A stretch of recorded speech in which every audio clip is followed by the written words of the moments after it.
नाज़रीन अस्सलाम वालेकुम, उम्मीद है आप खैर वफियत से होंगे। अफगानिस्तान और ईरान ने मिलकर इसराइल की एक बहुत बड़ी साजिश को, एक बहुत बड़े मंसूबे को नाकाम बना दिया है। नाज़रीन, अगर इसराइल इस साजिश में कामयाब हो जाता, वो इसमें जो है उस टारगेट को अचीव कर लेते जो वो करना चाहते थे, तो इससे अफगानिस्तान और ईरान के दरमियान एक बहुत बड़ी जंग लग सकती थी। एक बहुत बड़ी जंग का इस खित्ते में आगाज हो सकता था नाज़रीन। लेकिन अफगानिस्तान और ईरान की बर वक्त कार्रवाई ने, इनकी इंटेलिजेंस शेयरिंग ने इस कार्रवाई को जो है नाज़रीन वो नाकाम बना दिया है। मामला क्या है? मामला यह है कि अफगानिस्तान के अंदर 3 इस्राएली एजेंट्स मौजूद थे और उनका प्लान यह था कि उन्होंने कुछ ड्रोन अटैक्स के जरिए, उनके पास ड्रोन्स थे, वो ड्रोन्स खुदकश अटैक्स करने की कैपेसिटी रखते थे। उन्होंने उन ड्रोन्स को इस्तेमाल करते हुए ईरान के कुछ ऐसे मुकद्दस मकामात को निशाना बनाना था कि जिससे ईरान की आवाम बड़ी इंस्टिगेट होते,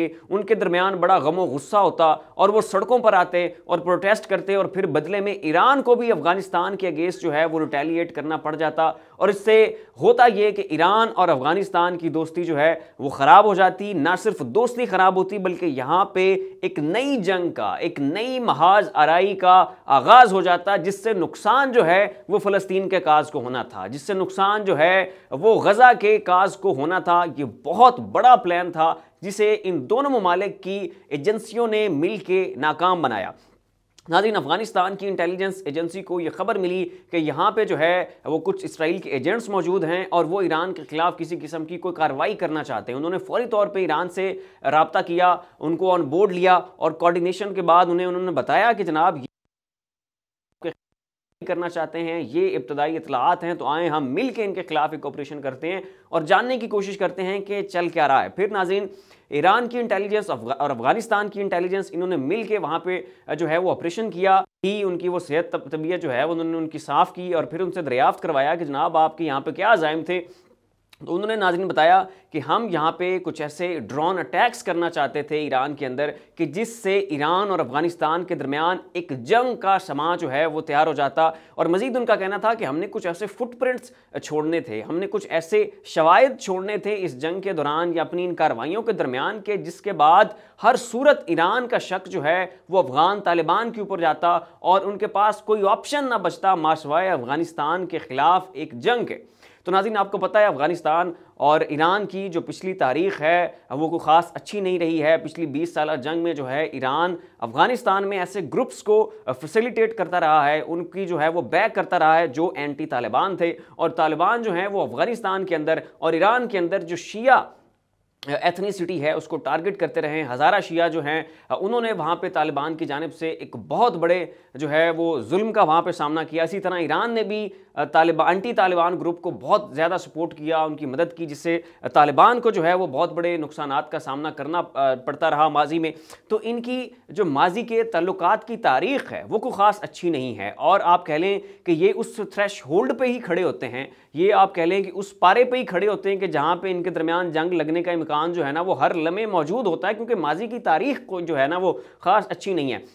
और अभी जब तालिबान गवर्नमेंट में आए तो तब से लेकर अब तक जो है वो मुतअद्दिद मरतबा ईरान और अफगानिस्तान के दरमियान बॉर्डर्स के ऊपर जो है वो टेंशन बनी, इन्होंने एक दूसरे के खिलाफ फायरिंग की, यहाँ तक कि वहाँ पे कुछ जो है वो धमाके भी हुए। तो दुश्मन को तो पता था कि इनके दरमियान जो है वो ये सूरत हाल होती है, इस पल्स को जो है वो एक्सप्लॉइट किया जा सकता है, यहाँ पे एक जो है वो नई जंग का आगाज़ किया जा सकता है। और अगर इसमें ये कामयाब हो जाते, इनको कामयाबी मिल जाती, तो नाज़रीन ये फ़लस्तीन के काज को और गज़ा के काज को बहुत बड़ा नुकसान होना था। पूरी दुनिया की अटेंशन इधर डाइवर्ट हो जानी थी और ख़ुद इन ममालिक को जो है अफगानिस्तान और ईरान को बहुत बड़े नुकसान का जो है वो सामना करना पड़ना था।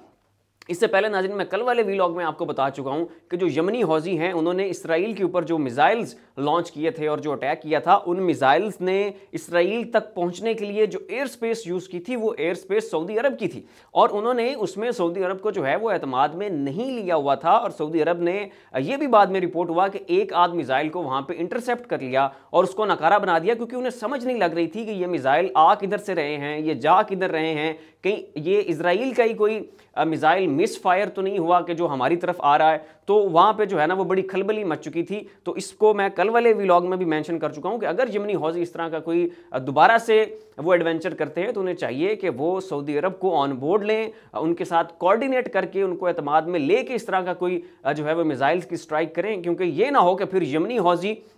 और सऊदी अरब के दरमियान मामला खराब ना हो, और अगर इनके दरमियान टेंशन बनती है तो ये टेंशन डायरेक्ट शिफ्ट हो जाएगी ईरान की तरफ। तो सऊदी अरब और ईरान के तल्लुकात की तारीख जो है वो भी कोई खास अच्छी नहीं है। ये एक दूसरे की प्रॉक्सीज के जरिए पूरे मिडिल ईस्ट में इन्होंने जो है वो तमाशा यहाँ पे लगाया हुआ था और कत्लेआम जारी था और बड़ी यहाँ पे कशीदगी थी और इंसानी जानें ज़ाया हो रही थी। तो इनको भी अब आके जो है वो चाइना ने इनको टेबल के ऊपर बिठाया और सुलह सफाई करवाई, और यमनी हौजियों की और सऊदिया की जो है वो सुलह करवाई, फिर ईरान की और जो है सऊदिया की सुलह करवाई। तो ये कल मैं मेंशन कर चुका हूँ कि इन ममालिक को चाहिए, यमनी हौजियों को चाहिए कि ये एक दूसरे को ऑन बोर्ड लेके इस तरह का कोई अटैक करें, इस तरह का कोई एडवेंचर करें। क्योंकि अगर हल्की सी भी आपने गलती की, हल्की सी भी आपने किसी दूसरे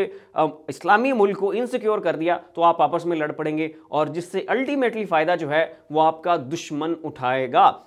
तो इसलिए आपको चाहिए कि इस तरह से किसी भी एडवेंचर से पहले सब स्टेक होल्डर्स को ऑन बोर्ड लें और इस तरह की किसी भी जो है ना वो एक बड़े गलत किस्म के उस तासुर से बचें कि ये पैगाम जाए हर सतह पे कि जी ये तो इन्होंने वहाँ पे मुसलमानों का दिफा क्या करना है, इन्होंने उनके लिए क्या खड़े होना है, ये तो आपस में ही जो है वो लड़े जा रहे हैं। तो दूसरी जानिब नाजरीन जो है खबर ये है कि रफ़ा क्रॉसिंग जो है उसको खोल दिया गया है, लेकिन सितम ज़रीफ़ी ये कि उस रफ़ा क्रॉसिंग को सिर्फ और सिर्फ फॉरेन नेशनल्स और कुछ अमेरिकन के लिए जो है वो खोला गया है कि आप यहाँ से जनाब इवैक्यूएट करें, आप यहाँ से निकलें, अपना बोरी बिस्तरा उठाएं, अपनी जान बचाएं और यहाँ से जनाब आप रफू चक्कर हो जाए। लेकिन गज़ा के मुसलमान जो वहाँ पे मैसूर हैं, ब्लॉकेड है, उन तक इमदादी सामान नहीं पहुँचने दिया जा रहा,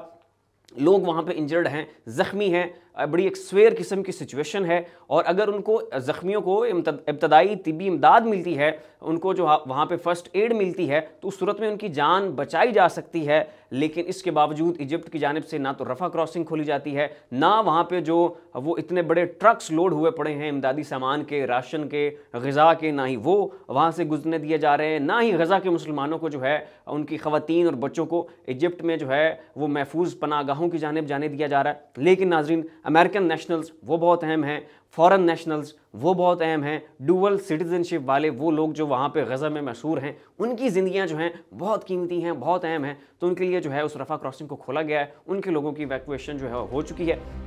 लेकिन बाकी मामला जो है वो वहाँ का जूं का तू ही है। तो ये नाज़रीन कुछ अपडेट्स थी जो मैंने आपके सामने रखी। तो फिलहाल के लिए इतना ही। ऐसी मज़ीद अपडेट्स देखने के लिए देखते रहिए हमारा यूट्यूब चैनल और फेसबुक पेज। अपना और अपने अज़ीज़ों व अक़ारिब का ख्याल रखिएगा। अल्लाह हाफ़िज़।